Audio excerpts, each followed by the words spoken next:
کہانی انجوائے کے معزز سامعین، ہمارے چینل کو لائک کریں، کمنٹس کریں، سبسکرائب کریں۔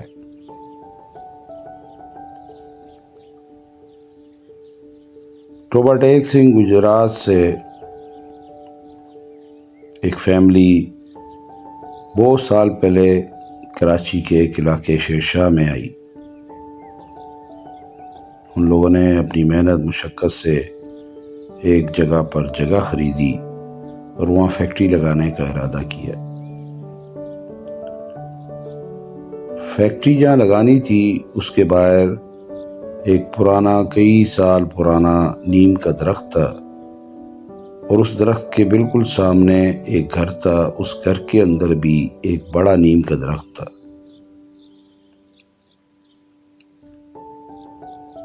فیکٹری لگنا شروع ہو گئی، پیسے کی ریل پھیل بھی شروع ہو گئی۔ وہ سیٹھ صاحب کافی نیک تھے۔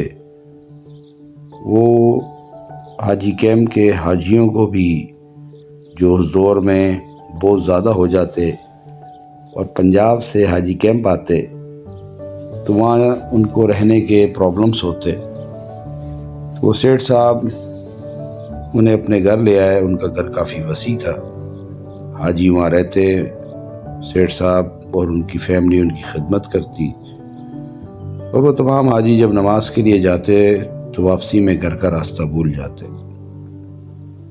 اس پریشانی کو ختم کرنے کے لیے سیٹھ صاحب نے اپنے گھر کے باہر ایک جھنڈا لگا دیا تاکہ لوگ دور سے جھنڈا دیکھ کر گھر نہ بھولیں۔ خیر، جو فیکٹری کے بیری کے درخت کے سامنے درخت تھا، اس میں ایک پٹھان خاندان رہا کرتا تھا۔ اس کے سربراہ کا نام تھا نور خان۔ اچانک نور خان کو گردوں کا مسئلہ شروع ہو گیا، اور نور خان مجبوراً جب ڈاکٹروں کے پاس گیا تو اسے کافی انفیکشن تھا۔ کچھ عامل اور پیروں کے پاس جانے سے نور خان کو یہ ہدایت ملی کہ تمہارے بیری کے درخت پر جنات کا سایہ ہے اور ان کا خاندان یہاں رہتا ہے، یا تو تم اسے کاٹ دو یا اپنا مکان بیچ دو۔ حالات نور خان کے اتنے اچھے نہ تھے، وہ ایک چھوٹا موٹا مزدور پیشہ شخص تھا۔ آخر اس نے تنگ آ کر وہ بیری کا درخت کاٹ دیا۔ بیری کا درخت کٹتے ہی نور خان کو تو گردوں کا آرام آ گیا، مگر وہ خاندان جو جنات کا تھا وہ فیکٹری والے درخت پر اپنا بسیرا کر چکا تھا۔ اور فیکٹری کے معاملات جو پہلے بہت اچھے چل رہے تھے، جہاں پیسے کی ریل پھیل تھی، وہاں کچھ اثرات آنا شروع ہو گئے۔ کاریگروں کو رات کو کبھی ایسا محسوس ہوتا ہے کسی نے دھکا دیا ہے۔ اکثر رات کو کاریگر اکیلے وہاں کام نہ کرتے، وہ اکثر اپنی ایک گروپ شفٹ میں کام کرتے۔ ہر شفٹ میں کوشش کرتے کہ 8-10 مزدور فیکٹری میں موجود رہیں۔ شروع میں انہیں یہ اپنا وہم لگتا رہا، مگر پھر تھوڑا بہت انہیں یقین ہوا کہ کوئی معاملہ ہے جس کی وجہ سے انہیں کوئی پریشان کرتا ہے۔ سیٹھ صاحب کو جب بتایا گیا تو انہوں نے اس کے سدباب کے لیے کافی عاملوں سے رابطہ کیا، کوئی نتیجہ نہ نکلا۔ وقت بڑی تیزی سے گزر رہا تھا۔ سیٹھ صاحب کے ساتھ بیٹے تھے، وہ اپنی پڑھائی میں لگے ہوئے تھے، اور سیٹھ صاحب بڑھاپے کی طرف جا رہے تھے، تو فیکٹری بھی دن بدن خسارے میں جا رہی تھی۔ کافی کوشش کی مگر حالات نہ سنبھلے۔ اسی اثنا میں 20 سال گزر گئے۔ 20 سال کے گزرنے میں سیٹھ صاحب کا بہت زیادہ نقصان ہو چکا تھا۔ دوسری طرف نور خان اپنا مکان بیچ چکا تھا اور وہاں سے کہیں اور منتقل ہو گیا۔ بیری کا درخت کاٹا گیا۔ اب اس گھر میں کوئی بیری کا درخت نہ تھا، وہ ویران گھر تھا۔ اس کی ویرانگی سے جو فیکٹری کے بیری کے درخت پہ جنات رہتے تھے وہ بھی اس گھر میں آنا جانا کرتے تھے، کیونکہ وہ ان کا پہلا گھر تھا۔ جنات چاہتے تھے کہ یہ فیکٹری سیٹھ صاحب خالی کر دیں اور وہ سکون سے وہاں رہ سکیں۔ اسی میں ایک شریر جن تھا جو اس علاقے کے کالے جادو کرنے والے ایک شخص سے لیک سوریک رکھتا تھا اور اس کے کئی کام کیا کرتا تھا۔ وہ عامل اسے موکل کے طور پر استعمال کرتا اور جائز ناجائز کام کرواتا۔ اس جن نے ایک دن اپنی فرمائش ظاہر کی کہ میں یہ فیکٹری ویران کروانا چاہتا ہوں، آپ مجھے کوئی ایسا سلسلہ بتائیں کہ جس سے یہ لوگ فیکٹری چھوڑ دیں یا ان کا کام تباہ ہو جائے۔ کالا علم کرنے والا تو اپنے مال سے غرض رکھتا تھا۔ اس نے کہا تم اس کے بدلے مجھے کچھ ایسی چیز دے دو تو میں تمہیں ایک تعویذ لکھ دیتا ہوں جو تم اس فیکٹری میں چھپا دینا، جس سے ان کا کاروبار بھی تباہ ہوگا اور یہ پریشان بھی ہوں گے اور آخر کار یہاں سے چلے جائیں گے۔ جن نے اسے ایک چھوٹے سے خزانے کے بارے میں بتایا کہ اگر میرا کام ہو جائے تو تم وہاں جو سونا دبا ہوا ہے تم وہ لے لینا۔ آخر اس نے ایک تعویذ بنایا اور جن کو دے دیا۔ جن نے کسی نہ کسی طریقے سے اسے خفیہ جگہ پر چھپا دیا۔ حالات بدلتے بدلتے بدلتے یہاں تک پہنچ گئے کہ وہ فیکٹری دیوالیہ ہو گئی۔ سیٹھ صاحب بھی بیمار رہنے لگے اور آخر نوبت یہاں تک پہنچی کہ اس فیکٹری کی تمام مشینری کو بیچنا پڑا۔ جب وہ مشین بکنے کے بعد فیکٹری خالی ہو گئی، تو جب خالی ہو گئی تو سیٹھ صاحب کے بیٹے نے کہا کہ ابو جان، یہ ہماری کافی قیمتی چیزیں ہیں جس میں موٹی بجلی کی تاریں ہیں، تو ہم یہ تاریں نکال لیتے ہیں۔ سیٹھ صاحب نے اجازت دے دی۔ ان کے بیٹے نے مزدوروں کو بلا کر تاریں نکالنا شروع کی۔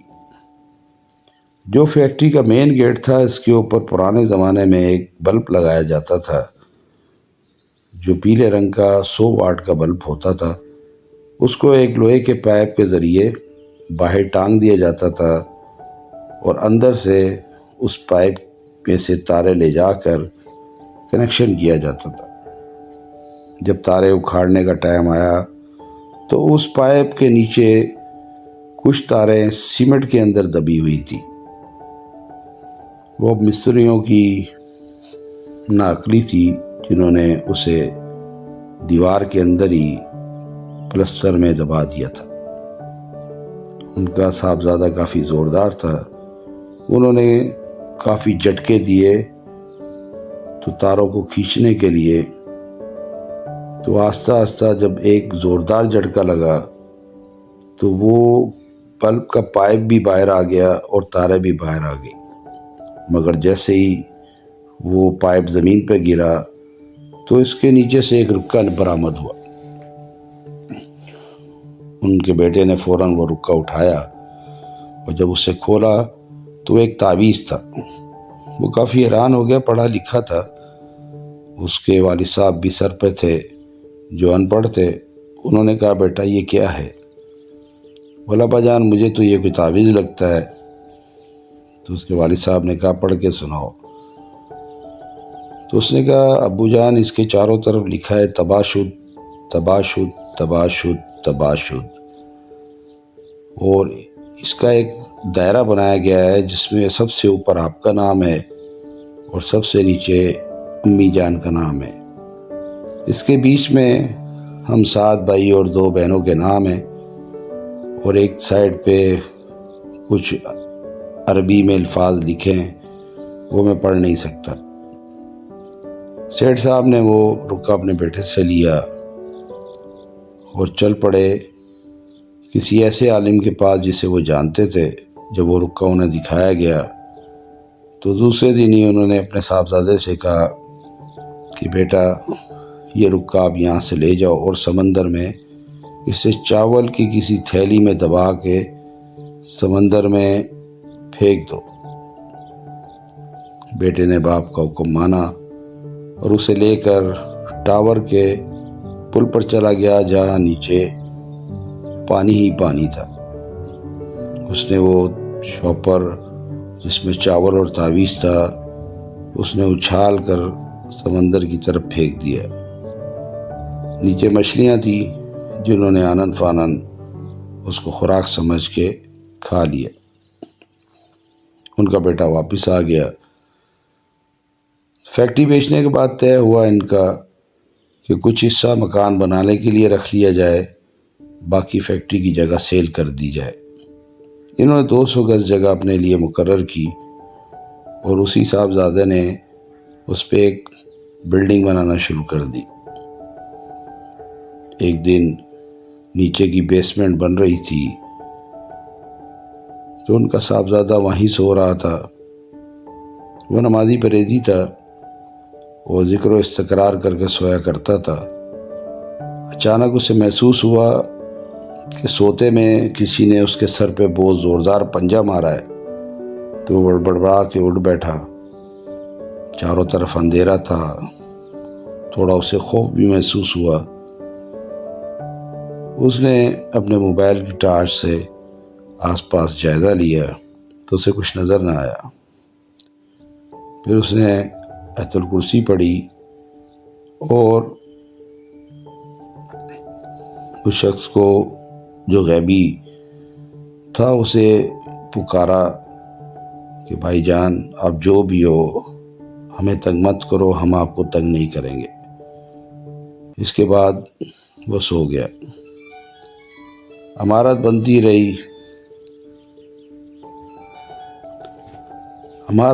رہی اور آخرکار مکمل ہو گئی۔ جب یہ اس مکان میں رہنے لگے تو اچانک ان کے والد صاحب جو سیٹھ صاحب تھے وہ انہیں کینسر کی بیماری ہو گئی، اس میں ان کا انتقال ہو گیا۔ اس کے 5 سال بعد ان کی بیوی جو ان کے صاحبزادے کی اماں تھی انہیں بھی کینسر ہو گیا، ان کا بھی انتقال ہو گیا، اور اس گھر میں سونا پن اور ایک خوفزدگی کا ماحول تھا۔ راتوں کو چھتوں پر چلنے کی آوازیں آتی۔ جب یہ سب بھائی اوپر جاتے تو کوشش کرتے کہ وہاں کوئی پاؤں کے نشان کچھ انہیں ملے، ایسا کچھ نہ ملتا، مگر چھت پر رات کے ٹائم کافی خوف ہوتا۔ آہستہ آہستہ سب نے چھت پہ جانا چھوڑ دیا۔ وقت نے اپنا پلٹا پھر لیا، حالات پھر خراب ہونا شروع ہوئے اور آخرکار ان کی وہ بلڈنگ بھی بک گئی۔